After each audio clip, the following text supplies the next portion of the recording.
মুসলমান ভাই ও বোনেরা, আশা করছি আমরা সকলে ভালো আছি। মানুষ গুনাহের কারণে রিজিক থেকে বঞ্চিত হয়। মানুষ পাপকে পাপ মনে করে না, অথচ এই পাপের কারণে তাকে দুনিয়াতে শাস্তি পেতে হয়। সেই জন্য আমরা পাপ সম্পর্কে 10টি মূল্যবান কথা আজকে জানব। 10টি মূল্যবান কথা, যেই সমস্ত কারণে আমরা দুনিয়াতেও ক্ষতিগ্রস্ত হচ্ছি, আখিরাতেও ক্ষতিগ্রস্ত হচ্ছি। 10টি কারণের মধ্যে একটি মূল কারণ হলো আত্মতুষ্টি। এই নিজের প্রতি, নিজের আমলের প্রতি, নিজের প্রতি বেশি কনফিডেন্স, এটা গুনাহের কারণ।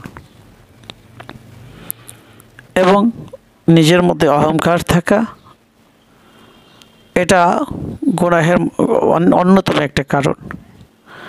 আবার সেই সাথে দুনিয়ার প্রতি বেশি ভালোবাসা, এটাও গুনাহের জন্য একটি বড় কারণ। এবং দুনিয়া অর্জন করার লোভ, যে লালসা, এবং হারাম উপার্জন, এটা গুনাহের কারণ।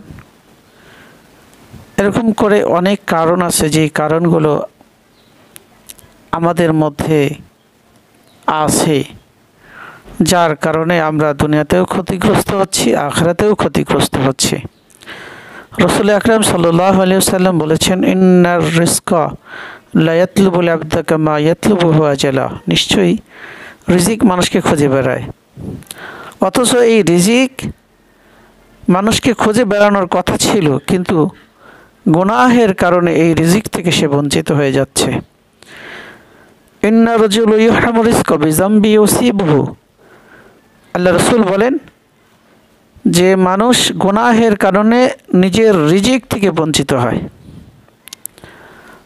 আমরা সবাই জানি যে হারাম উপার্জন গুনাহের অন্যতম একটি কারণ। হারাম উপার্জনের দিকে মানুষ আজকে ঝুঁকে পড়ছে, লোভ লালসার দিকে মানুষ ঝুঁকে পড়ছে।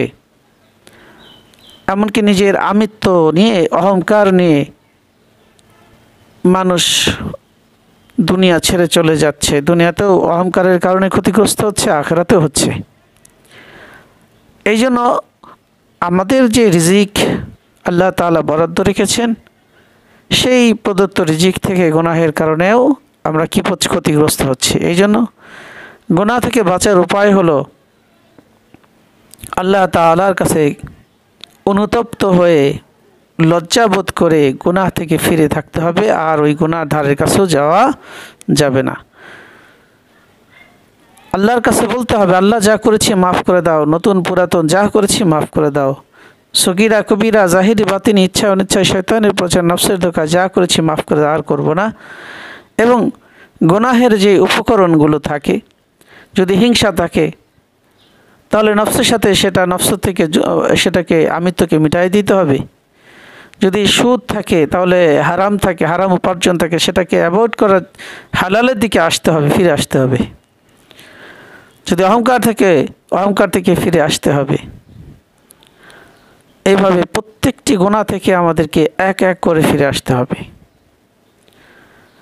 এবং দুনিয়ার যত মহব্বত, দুনিয়ার চিজ আসবাবের প্রতি যে আমাদের অনেক মহব্বত, এই মহব্বত আর ভালোবাসা থেকে আমাদেরকে ফিরে আসতে হবে। যে দুনিয়ার এই চিজ আর আসবাব, এগুলো ক্ষণস্থায়ী, এগুলো চিরজীবন থাকবে, কিন্তু আমাকে চলে যেতে হবে। এই কথাগুলো মনে করে এই দুনিয়ার মোহকে কাটাতে হবে।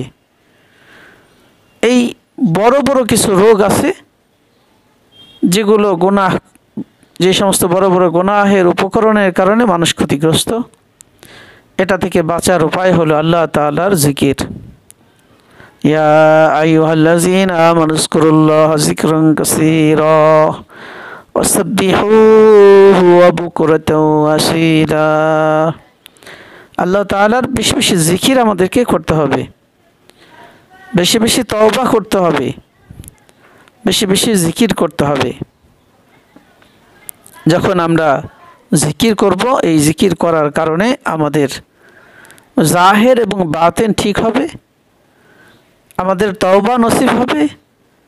কারণ জিকিরের দ্বারা আত্মা শান্তি লাভ করে, এবং জিকিরের দ্বারা কলব পরিষ্কার হয়। আর আমরা সবাই জানি আল্লাহর 4টি শব্দ জিকির, সুবহানাল্লাহ, আলহামদুলিল্লাহ, ওয়া ইলাহা ইল্লাল্লাহ, আল্লাহু আকবার। এই 4 জিকির, আমরা এই 4টি জিকিরকে যদি সুন্দর করে সাজিয়ে জিকির করতে পারি, তাহলে এই 4 আমলের দ্বারা আমার কলব পরিষ্কার হবে।